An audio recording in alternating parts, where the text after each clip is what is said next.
এটা তো আমরা বলতে পারবো না। এটা এডিসির যে নির্বাচন, এটা এডিসির ভিলেজ কমিটির নির্বাচনের মতো না। এডিসি যেটা ষষ্ঠ তফসিল মোতাবেকে তৈরি হয়েছে, যেটা আমরা বামফ্রন্ট সরকার লড়াই করে আদায় করেছি, এই ষষ্ঠ তফসিল মোতাবেকে 5 বছর পর পর নির্বাচন করতে হবে।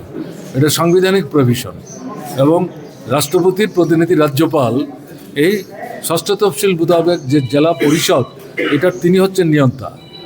কাজেই এখন ভিলেজ কমিটির নির্বাচন হবে কি হবে না, এটা যারা চালায় তারা এবং সরকার তাদের সুবিধা অসুবিধা মতো সিদ্ধান্ত করেন, কিন্তু এটা করতে হবে, এটা সাংবিধানিক বাধ্যবাধকতা।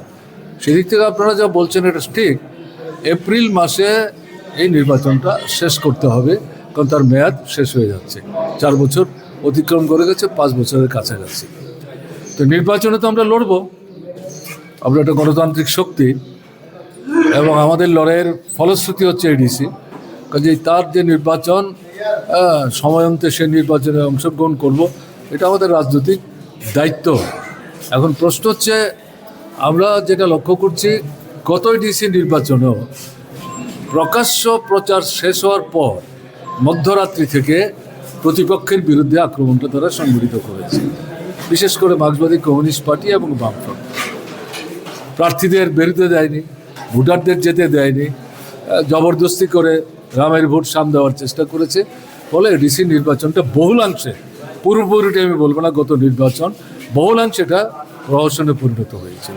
এবং এটা 2018 সালের পর, এই বিজেপি সরকার আসার পর থেকে এখন অবধি ত্রিপুরা যা যা নির্বাচন হয়েছে, এটা পঞ্চায়েত হোক, নগর পঞ্চায়েত হোক, এডিসি হোক, আমাদের লোকসভা নির্বাচন হোক, বিধানসভার নির্বাচন হোক, এবং বিধানসভার উপনির্বাচন, কোনো নির্বাচনই সেখানে দেখা যাচ্ছে স্বাধীনভাবে নির্বাচক মণ্ডলী তাদের পছন্দের প্রার্থীকে তারা ভোট দেওয়ার অধিকার প্রয়োগ করতে পারছেন না।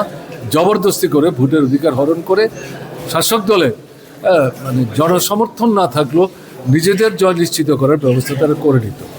তো এবার জনগণের মধ্যে আমরা যেটা প্রতিক্রিয়া লক্ষ্য করছি, এবং বিশেষ করে উপজাতি অধ্যুষিত এলাকায় এই এডিসি তীব্রামাথার হাতে গেছে। কিন্তু সরকার বিজেপি, তীব্রামাথা এবং বিজেপি একসাথে মিলেই সরকার চালাচ্ছে।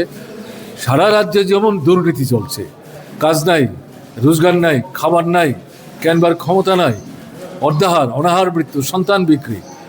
এডিসি এলাকাতে বিশেষ করে উপজাতি অংশের মানুষ এই সমস্যাটা সবচেয়ে বেশি তারা ভোগ করছেন। এবং এখন যেটা দেখা যাচ্ছে, ট্রাইবেল ছেলেরা আগে যেত, এখন মেয়েরাও কাজ এবং খাদ্যের সন্ধানে ত্রিপুরার বাইরে যেতে বাধ্য হচ্ছে। ওখানে গিয়ে মারাও যাচ্ছে কেউ কেউ, কিন্তু মৃতদেহ ফিরিয়ে আনতে পারছে না।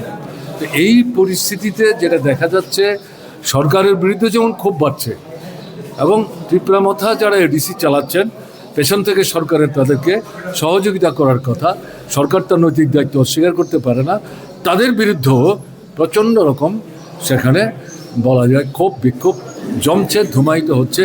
এবং ঠিকভাবে যদি ভোট মানুষ দিতে পারে, দেওয়ার আগ্রহ আছে, সেই জায়গাতে এদেরকে যারা আছেন ক্ষমতায়, তাদেরকে মানুষ আবার ফিরিয়ে আনবে কেন, তাদেরকে থাকতে দেবে কেন? তাদেরকে নিশ্চয়ই তারা এখান থেকে হটাবার চেষ্টা করবে। আমরা জনগণের কাছে আবেদন করছি, তাদের একটা অভিজ্ঞতা আছে এডিসি গঠনের লড়াই। এডিসি গঠিত হওয়ার পর বামফ্রন্ট পরিচালিত এডিসি অবাম শক্তিও এডিসিতে জবরদস্তি করে সন্ত্রাসবাদীদের সাহায্য নিয়ে তারা দখল করেছিল। এই অভিজ্ঞতাও কিন্তু এডিসি এলাকার ভোটার যারা, নাগরিক যারা, তাদের আছে, যে বামফ্রন্ট ছাড়া এডিসিকে ভিত্তি করে উপজাতি অংশের মানুষের দৈনন্দিন যে সমস্যা, মৌলিক যে সমস্যা, এগুলি সমাধানের জন্য বিকল্প অন্য কেউ চিন্তা করে না এবং কার্যকরী করার উদ্যোগ নেয় না। সেদিক থেকে আমাদের যে ধারণা তৈরি হচ্ছে, যে উপজাতি জনগণের মধ্যে একটা বিভ্রান্তি তো তৈরি হয়েছিল, এটা চলছে বেশ কিছু সময় যাবৎ, কিন্তু ধীরে ধীরে অভিজ্ঞতার মধ্য দিয়ে মানুষ বুঝতে পারছে প্রকৃত মিত্রকে, প্রকৃত প্রতিপক্ষকে। আমি শত্রু শব্দটা ব্যবহার নাই বা করলাম, যারা এখন প্রতিপক্ষ তাদের বড় অংশ আমাদের সঙ্গে সত্যিই যদি উপজাতি জনগণের কল্যাণ চান, আমাদের সঙ্গে আসা ছাড়া তাদের সামনে কোনো বিকল্প নেই। কাজে সেদিক থেকে আমরা চাইব গণতান্ত্রিক ধর্মনিরপেক্ষ শক্তি দলবল নির্বিশেষে, আমরা মার্ক্সবাদী কমিউনিস্ট পার্টি, বামফ্রন্ট এই লড়াইটাতে যেভাবে অংশগ্রহণ করার চেষ্টা করছি তাতে তারাও সহযোগিতা করবেন। এটাই আমাদের আবেদন, এটাই আমাদের লক্ষ্য। গত মানে এডিসি নির্বাচনে দেখা গেছে মানে বাম ফুটের ভরাডুবি, এবার কি ঘুরে দাঁড়াতে পারবে এডিসি? আমরা তো সেটাই বললাম। হ্যাঁ, গতবার তো ভোট তারা মানে প্রহসন করলো, বাকি সবই করছে।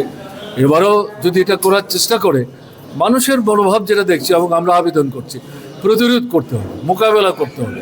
না হলে তো আপনি আপনার অধিকার প্রয়োগ করতে পারবেন না। আর যদি প্রয়োগ করতে না পারেন, আবার যদি তাদের হাতে যায়, তাহলে পরিস্থিতি তো আরও খারাপ হবে। কাজে মানুষকেই এগিয়ে আসতে হবে।